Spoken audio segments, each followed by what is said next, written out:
Et on va maintenant parler économie dans Paris Direct. Axel May est avec nous. Alors Axel, c'est déjà l'heure du bilan pour François Hollande après l'annonce de cette décision. Le chef de l'État avait conditionné, on s'en souvient, sa candidature pour 2017 à une inversion de la courbe du chômage. Et il a reconnu que c'était finalement arrivé, mais bien trop tard. Oui, le nombre de demandeurs d'emploi a encore diminué de 0,3% en octobre, ce qui conforte la tendance. Le chômage baisse. Doucement, mais il baisse. Alors pour beaucoup d'analystes, ce n'est pas une inversion de la courbe, c'est plus une inflexion. Lorsqu'il arrive au pouvoir au printemps 2012, la France comptait 3,6 millions de demandeurs d'emploi de catégorie A, c'est-à-dire sans aucune activité. 4 ans et demi plus tard, vous l'avez vu peut-être à l'écran, il y a ce chiffre, plus 550 000 demandeurs d'emploi. Et le chômage continue à flirter avec la barre des 10%. Ce sont particulièrement les seniors qui sont touchés par l'augmentation de ce taux de chômage. Donc, petite baisse ces dernières semaines, ces derniers mois, mais globalement, hausse du taux de chômage. Alors, la croissance dans tout cela, est-ce qu'elle a été au rendez-vous ? Ça va mieux, c'est pas moi qui le dis, c'est François Hollande qui l'a répété à plusieurs reprises. Et c'est vrai qu'au troisième trimestre, le PIB a de nouveau cru, plus 0,2%.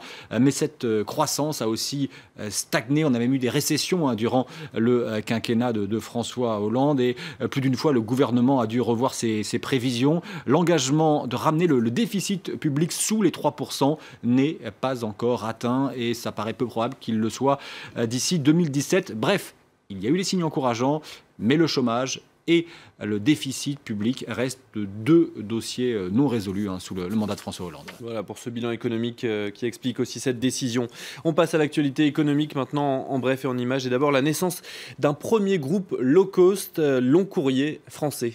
XL Airways et la compagnie s'unissent. Le nouvel ensemble aérien regroupera plus de 800 salariés pour un chiffre d'affaires de plus de 400 millions d'euros. Alors XL Airways propose des prix cassés sur les destinations touristiques, notamment d'Amérique. Et apparu il y a seulement 2 ans, la compagnie, le nom de la compagnie, elle, s'est spécialisée sur la liaison Paris-New York avec un service classe affaires pour le prix d'une classe éco. Donc naissance de ce premier groupe low cost français avec l'union d'XL Airways et de la compagnie.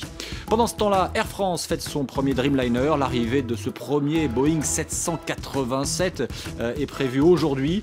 Le premier vol commercial entre Paris et Le Caire, d'ailleurs, aura lieu le 9 janvier. Il faut se souvenir qu'il y a un an, le précédent PDG d'Air France envisageait d'annuler la commande de cet avion long courrier de nouvelle génération, craignant de manquer de liquidité. D'autres Dreamliners sont déjà commandés par Air France. Et puis le marché de l'automobile américain a le sourire. Les promotions faites le week-end dernier, c'était le fameux Black Friday à rallonge, ont boosté les ventes, plus 3,7% en novembre aux États-Unis. Ce chiffre laisse entrevoir un nouveau record annuel de ventes automobiles en 2016, après déjà le record de 2015. On fait à présent un point sur les marchés financiers. C'est la clôture en Asie et l'ouverture en Europe. Eh oui, c'est le décalage horaire qui veut ça, bien sûr.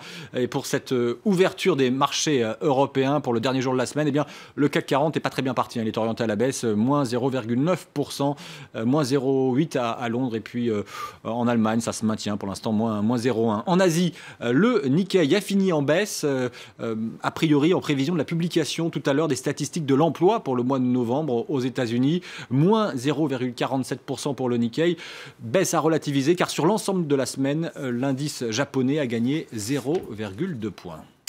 Et puis pour terminer, la Formule 1 est de retour en France après 10 ans d'absence. Oui, un Grand Prix de Formule 1 sera à nouveau organisé dans l'Hexagone en 2018. Il aura lieu sur le circuit du Castellet, que vous connaissez peut-être sous son autre nom, le Paul Ricard, dans le Var. Ce fut déjà le cas dans les années 70 et 80. Le contrat qui sera officialisé lundi porte sur 5 saisons jusqu'en 2022.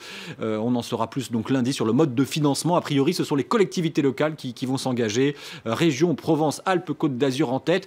Il faut savoir que le prix d'un ticket d'entrée pour organiser un Grand Prix en Europe est estimé à une vingtaine de millions d'euros. Et puis, lui pourrait sans doute acheter une équipe ou pourquoi pas un circuit de F1. Lui, c'est John Collison, 26 ans.